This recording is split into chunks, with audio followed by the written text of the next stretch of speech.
कर्नाटक में कांग्रेस सबसे बड़ी पार्टी बनकर उभरेगी। एग्जिट पोल के नतीजे। एग्जिट पोल में कर्नाटक में बीजेपी सरकार को खतरा। 13 मई को रिजल्ट आएंगे। कर्नाटक चुनाव के नतीजे। दोनों पार्टियों ने अपनी अपनी जीत का दावा किया। तमाम पार्टियां चुनावी मैदान में उतरी और अपने प्रत्याशियों के लिए न सिर्फ वोट की अपील की गई बल्कि अपनी जीत का दावा भी तमाम पार्टियों ने किया और एक दूसरे पर खूब जुबानी हमले भी चले। एक तरफ कांग्रेस ने भ्रष्टाचार का मुद्दा उठाया तो बीजेपी ने हिंदुत्व कार्ड खेला। अब देखना ही होगा कि जनता ने किस पर विश्वास जताया है। सभी की किस्मत फिलहाल ईवीएम में कैद और नतीजे 13 तारीख को आएंगे। रिजल्ट क्या होगा ये तस्वीर 13 तारीख को साफ हो जाएगी।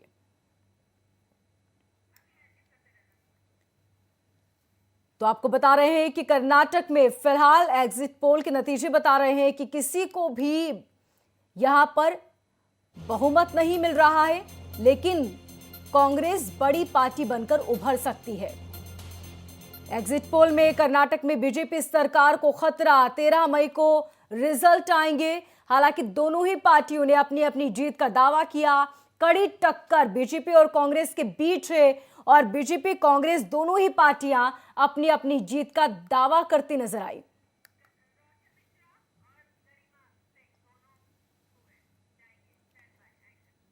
और मेरे वरिष्ठ सहयोगी ज्यादा जानकारी के लिए मेरे साथ बने हैं। बेलगाम से हमारे वरिष्ठ सहयोगी रोशन मेरे साथ बने हैं, साथ ही बेंगलुरु से गरिमा सिंह हमारे साथ बनी हुई है। रोशन, सबसे पहले आपसे समझना चाहेंगे कि जिस तरीके से एग्जिट पोल के नतीजे तो यही कहते हैं कि बहुमत कांग्रेस को मिलेगा।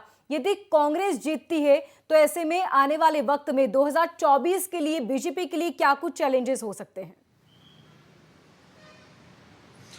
मोनिका, अगर ये जो एग्जिट पोल के आंकड़े इस समय हम सबके सामने यही हकीकत की शक्ल अख्तियार करते हैं तो इसमें दो में ऐसा हो रहा है जिसमें कांग्रेस की पूर्ण बहुमत की सरकार बनने के संकेत मिल रहे हैं। बाकी जगह फाइट नेक टू नेक होगी, यानी जो नाटक चलता रहा चुनाव प्रचार के दौरान नतीजों के बाद सरकार बनाने के लिए वो नाटक होगा। ये तस्वीर साफ हो रही है कि जो 38 साल में इतिहास में होता आ रहा है, जैसे कोई ना सरकार दोबारा चुनकर नहीं आ पाई है, वही इतिहास दोहराया जा सकता है। लेकिन कांग्रेस के लिए फायदा क्या है? कांग्रेस के लिए फायदा यह है कि एक तो जेडीएस का जो ओल्ड मैसूर वाला वोट बैंक शिफ्ट होता हुआ नजर आ रहा है, जिसकी वजह से जेडीएस सिमटेगी और कांग्रेस को फायदा होगा। दूसरी तरफ कांग्रेस को एक बूस्ट मिलेगा। 2024 के चुनाव से पहले भी जो चुनाव होने हैं, चाहे मध्य प्रदेश, राजस्थान, छत्तीसगढ़ की बात करें, जहां सीधा मुकाबला कांग्रेस का बीजेपी के साथ होता है, तो कॉन्फिडेंस मजबूत होगा। खड़गे की स्थिति मजबूत होगी कांग्रेस अध्यक्ष के तौर पर। राहुल गांधी की जो पदयात्रा है उसको क्रेडिट दिया जा सकता है और ये इसमें कोई दो राय नहीं है कि कांग्रेस के नेता और कार्यकर्ता इसका सारा श्रेय राहुल गांधी को देंगे। तो बूस्ट मिलेगा 2024 के चुनाव से पहले।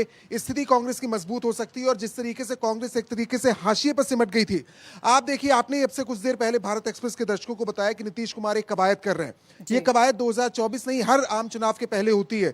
उस कवायद को एक झटका इसलिए मिल सकता है क्योंकि अभी तक कांग्रेस को हाशिए में डालकर एक तीसरा मोर्चा बनाने की कोशिश होती है।